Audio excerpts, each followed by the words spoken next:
nice to hear these development stories like we've just had now from Sohosan and myself on Olak. The Golden Mile on the Durban beachfront being rejuvenated. Got to get there.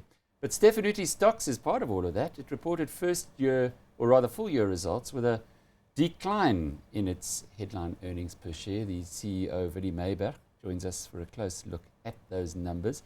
Willie, before we started talking during our break, you were saying it's been 2 tough years, and anyone looking at these financial results would clearly see that your operating margin is down to 1.9%. That's like R1.90 in every 100 rands worth of business. But you do feel that you're pulling things out of the trough. We've been through a very tough time over the last 2 years, and especially in our building business units, where up in 2.5 years ago even, we took on projects at low margins, at very tight time schedules, and unfortunately we didn't perform well. And those projects stayed with us for 2 years now. And over the last year, we made an active effort to make sure that those projects are now behind us. And I think for the first time in 2 years, I'm comfortable to say that those projects are out of the system. It's like the bad food in the larder has been dispensed with, and it's all nice and clean and better than 1.9% margins one expects? Yes, I think so, because if you do look at our other business units, if you look at structures, they still produced a good 4.9% operating margin. In this market, we think it's quite good. In terms of our roads, pipeline and mining, they produced an operating margin of 7.8%. The MEP, mechanical and electrical, last year had a 51 million loss. This year, they showed a very small profit, which included a loss in power. And power we scaled down to a much smaller business. So, and then in building, where we had the problem areas in the divisions in Mozambique and in inland, we have settled those businesses down. We have made some structural changes, some management changes. The Maputo business, I can say categorically, that has been turned around. The current projects are making money. The inland business, we're busy turning around. We have got some issues we need to deal with on places like a couple of places in terms of claims we need to settle. We have taken those losses. We have engaged with the clients in a positive way, and they also want to resolve those issues. Is this the competition commission? No. It's where you have certain compensation events that you need to recover from the clients of information, for example, where there was late information or late access, and that you've incurred a cost, and you're trying to recover the cost back from the clients. Now, with some of those clients, it takes much longer than with other clients. But at this point in time, we are in positive discussions with our clients to resolve them.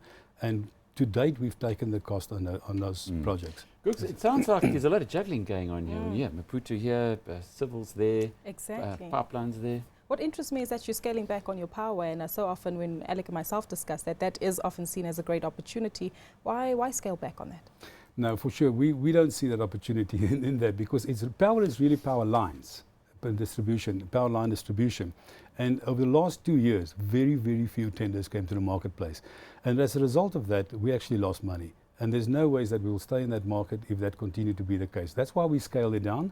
And we look at other options going forward to see if that market picks up, fine, we'll keep it there. If not, then we'll scale it down. It was interesting to read in the detail in your results that you say that government tenders remain scarce.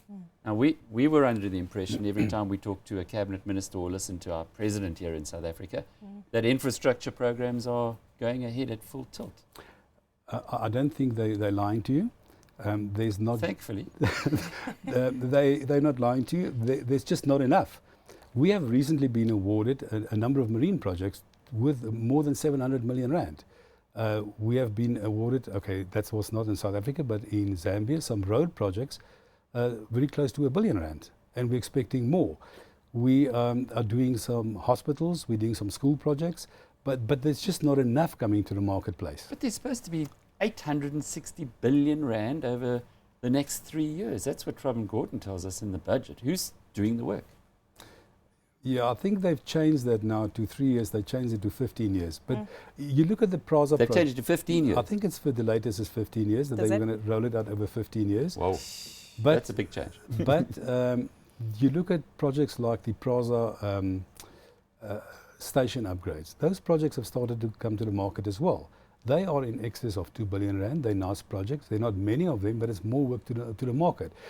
But the problem is there is not enough of that coming to the marketplace. Plus the fact that the mining companies are not spending on their capital programs, especially on mining infrastructure work, where we've been very active over the last a couple of years ago. So there's little of that work coming to the market. But yet we managed to grow the order book, because our order book in February last year was 8.5 billion. We've gradually managed to grow it at reasonable margins, better margins, not fantastic, but better margins.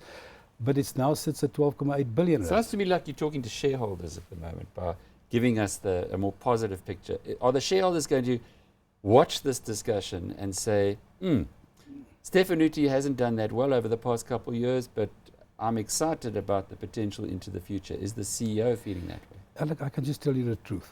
That's how we feel, that we can see that the market hasn't changed dramatically in terms of workaround. We managed to grow the order book with better quality order book. We have got pockets in our business that do very well. Building dropped us. They didn't do well at all. They had 151 million loss for a year, of which 90 million was in Mozambique. But your share price has been in a channel and it's just been going down, down. Yes. And you're at a stage now where I guess at some point you have to hit a bottom. Do you feel that you've got there from an operational perspective? I feel strongly that we have hit the bottom. And as I said earlier, I think for the first time in 2 years, I can say that we've turned the business in building. And that has been so far our Achilles heel.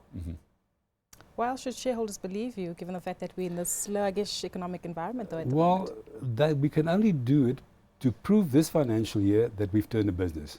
And for 2 years now, we have been saying that we're going to turn.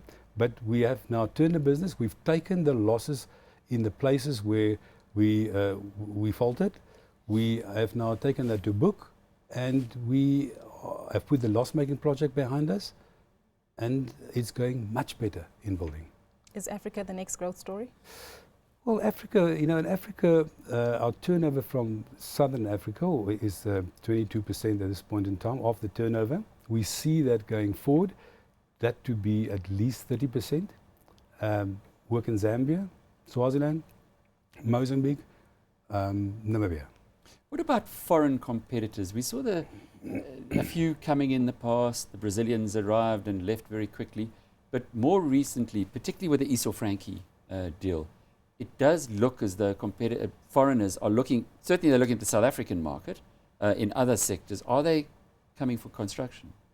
In the construction in South Africa per se, we haven't seen many foreign contractors. But in Southern Africa, for example, in Mozambique, in Botswana, over the last 2 months, we priced on a number of projects against the Chinese, and we were beaten hands down. So in the rest of Africa, it's quite difficult in the public sector to compete against Chinese contractors.